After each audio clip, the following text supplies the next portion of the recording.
reste à mettre 45 X-ray sur le Tacan. Ouais. Et ensuite... Bonjour et bienvenue sur la base aérienne de Cazaux en Gironde. Pour ce nouveau numéro du Journal de la Défense, nous allons vous faire découvrir l'école de transition opérationnelle. C'est la dernière étape dans le cursus des jeunes pilotes de chasse de l'armée de l'air avant leur arrivée en unité de combat. Depuis 2004, la France et la Belgique ont mutualisé cette formation et ce mois-ci, nous allons vous expliquer son fonctionnement.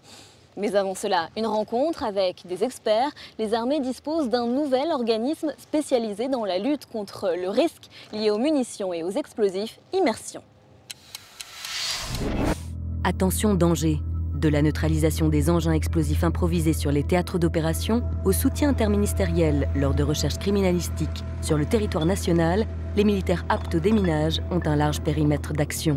Dans ce cadre, un pôle interarmé de traitement du danger des munitions et des explosifs, le PIAM, a été créé à l'été 2011. Cet organisme dispose entre autres d'un centre interarmé Munex implanté à Montreuil-Juigné près d'Angers. Celui-ci assure notamment des formations de différents niveaux aux normes fixées par l'OTAN.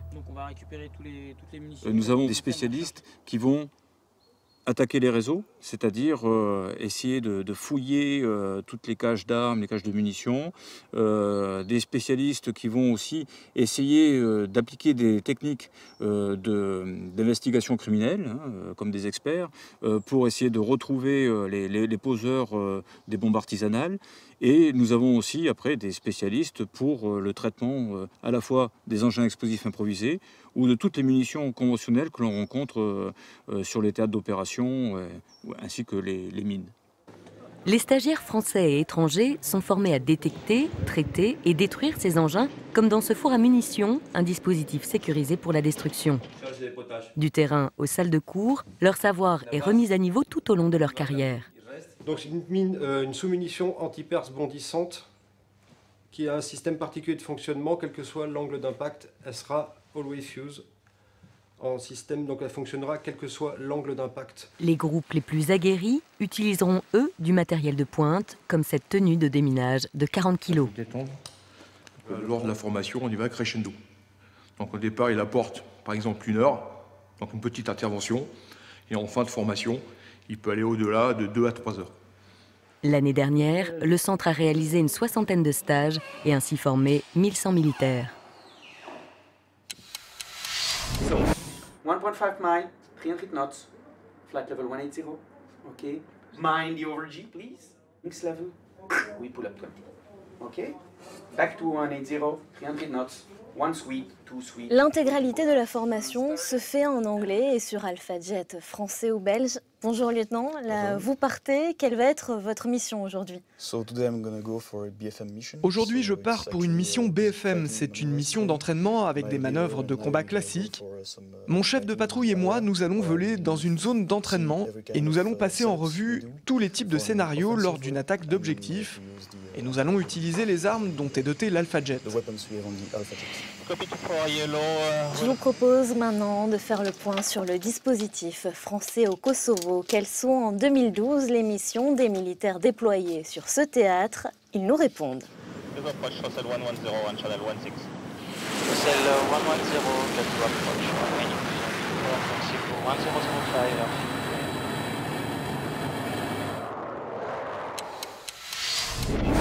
15 ans après le début de l'intervention de l'OTAN, le Kosovo est aujourd'hui un territoire stabilisé. Il continue cependant de connaître des regains ponctuels de violence entre les communautés. Avec un peu plus de 300 soldats déployés au sein de la KFOR, les forces françaises sont ainsi toujours activement investies au Kosovo.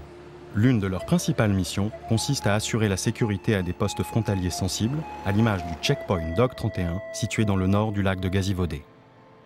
Le but des checkpoints que nous montons aux environs du lac est bien de contrôler ces camions qui franchissent illégalement la frontière et qui font entrer à la fois des marchandises et parfois des armes en direction du Kosovo. On retrouve sur place l'essentiel de l'escadron français d'éclairage et d'investigation. Donc ces 121 personnes viennent de mon régiment, qui est le 1er régiment d'infanterie de marine à Angoulême. Et nous avons été mis en place ici au Kosovo au mois de mai de cette année. On vérifie le trafic qu'il y a en direction de tous les véhicules qui vont en direction Kosovo, donc le Kosovo est là-bas et la Serbie est là-bas, et vice-versa entre la Serbie et le Kosovo, on note les passages et après on rend compte à autorité du nombre de véhicules qu'il y a eu dans la nuit. Doc 31 ici 43, donc sur VCP Doc 32. Les soldats français ont aussi pour responsabilité d'assurer la sécurité des membres de la mission européenne EULEX, dont le rôle est de mettre en place un état de droit au Kosovo. Donc ici, il y a quelques mois, nous avons eu une opération menée conjointement avec les Italiens qui visait à fermer des points de franchissement illégaux de la frontière. Suite à ça, on a eu une réaction exagérée de la population serbe qui ont décidé en représailles de nous attaquer sur ce poste frontière de Doc 31. La présence de la KFOR et des Français est particulièrement essentielle puisque nous avons acquis au fil du temps une certaine proximité avec les Serbes qui habitent dans la région et qui ont tout à fait confiance dans la KFOR et dans son impartialité. Une présence française dissuasive de la KFOR sur un territoire encore disputé, situé aux portes de l'Union européenne.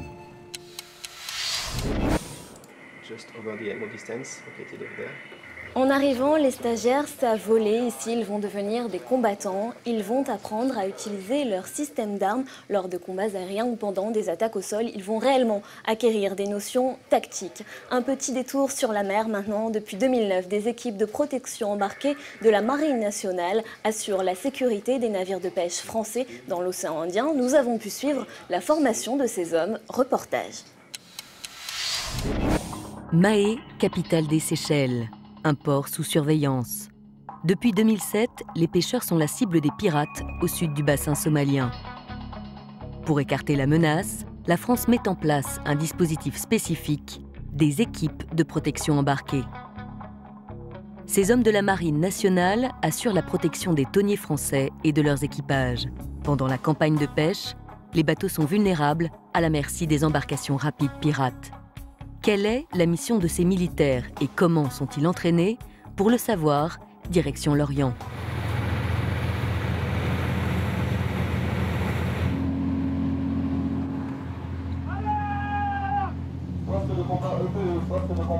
Qu'ils soient marins, fusiliers ou commandos marines, ils sont tous volontaires pour cette mission. En cas d'alerte, ils ont moins de 3 minutes pour s'équiper et gagner le poste de combat. Aujourd'hui, ce n'est qu'un exercice, mais les stagiaires doivent rapidement acquérir des réflexes au combat en mer. J'utilise des appels lumineux pour les sensibiliser qu'on a une équipe de protection embarquée et qu'on a une zone sanctuaire où l'embarcation ne doit pas pénétrer. Qu'est-ce que vous recherchez? Des éléments qui prouvent qu'ils ont une intention hostile envers notre bateau, c'est-à-dire des grappins, des armes, des fûts d'essence, parce que souvent ils sont équipés pour durer en mer. La présence de militaires sur des bateaux de pêche est avant tout dissuasive. Mais ces hommes le savent, les pirates sont lourdement armés et déterminés. La première fois, c'était en 2009. Des équipes de protection ont riposté à l'agression de pirates. Depuis, les hommes de la Marine nationale ont déjà repoussé une vingtaine d'assauts. Cette mission, le Major Gwen la connaît bien. Ce fusilier marin a déjà passé 4 mois en océan Indien. C'est-à-dire qu'on est tout seul au milieu de l'océan, en contact continu bien sûr avec nos chefs, mais la prise de décision, la détection, la classification, la décision d'ouvrir ou non le feu se fait en totale autonomie, je dirais, et d'où l'importance de mécaniser ce genre d'action au travers des EPE.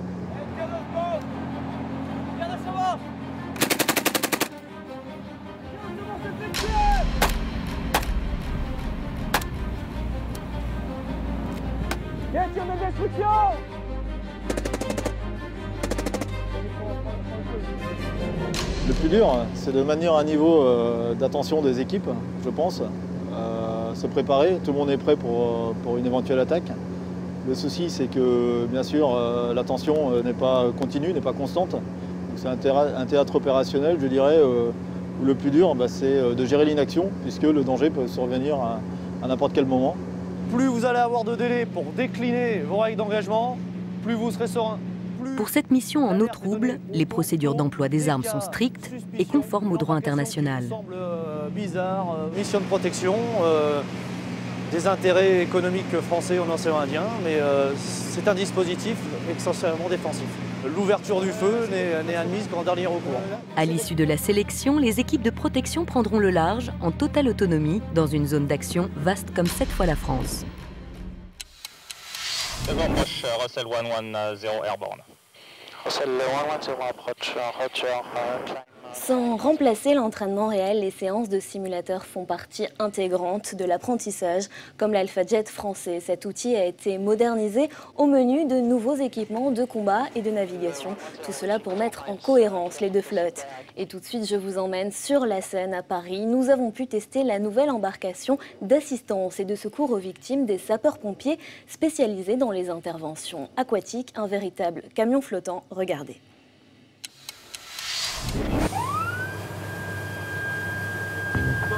Reçu, on réalisera un sauvetage à tribord. Exercice sur la Seine avec les spécialistes intervention aquatique de la Brigade des sapeurs-pompiers de Paris. Depuis mars 2012, ils interviennent à bord de leur nouvelle embarcation de secours et d'assistance aux victimes, un bateau innovant. On en a 3 au niveau de la Brigade des sapeurs-pompiers de Paris, une basée à Joinville, une basée à Gennevilliers-Port et une qui se situe en plein cœur de Paris. Donc c'est un bateau très puissant, qui nous permet d'intervenir très rapidement, de nuit, de jour, en n'importe quelle condition. Grâce à cette embarcation, ça va nous permettre de récupérer une personne noyée en arrêt cardio-respiratoire, en hypothermie, c'est-à-dire à moins de 35 degrés. Une fois qu'on l'a récupérée, on va médicaliser cette embarcation, c'est-à-dire que le médecin vient directement sur le bateau. Ça nous évite d'avoir un SAMU et de transporter par voie terrestre la victime. Donc on se rend ici, ça s'appelle le quai Saint-Michel, et à ce niveau-là, on a une ambulance des pompiers qui va venir à notre rencontre. Et pour gagner du temps, on aura juste à brancarder dans l'ambulance et tout de suite aller à l'hôpital La Pitié-Salpêtrière qui se trouve à quelques centaines de mètres. Les secours nautiques opèrent sur 145 km de voies navigables en Île-de-France, avec un trafic fluvial en constante expansion, notamment sur la Seine. C'est une véritable autoroute fluviale, donc c'est 8 millions de touristes qui y transitent chaque année, donc avec plus de 70 bateaux à passagers. Il y a également énormément d'établissements flottants, donc des établissements recevant du public sur l'eau, donc environ 80. Et c'est 26 millions de tonnes de fret qui transitent chaque année, donc au cœur de Paris. En 2011, plus de 400 interventions ont été réalisées par les spécialistes intervention aquatique, 210 pour secourir des personnes tombées à l'eau.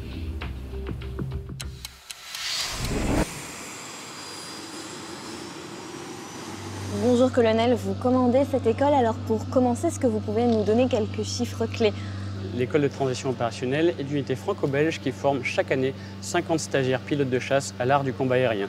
Cela représente un volume de 7000 heures de vol, de 15 000 obus et 2000 bombes d'exercice tirées.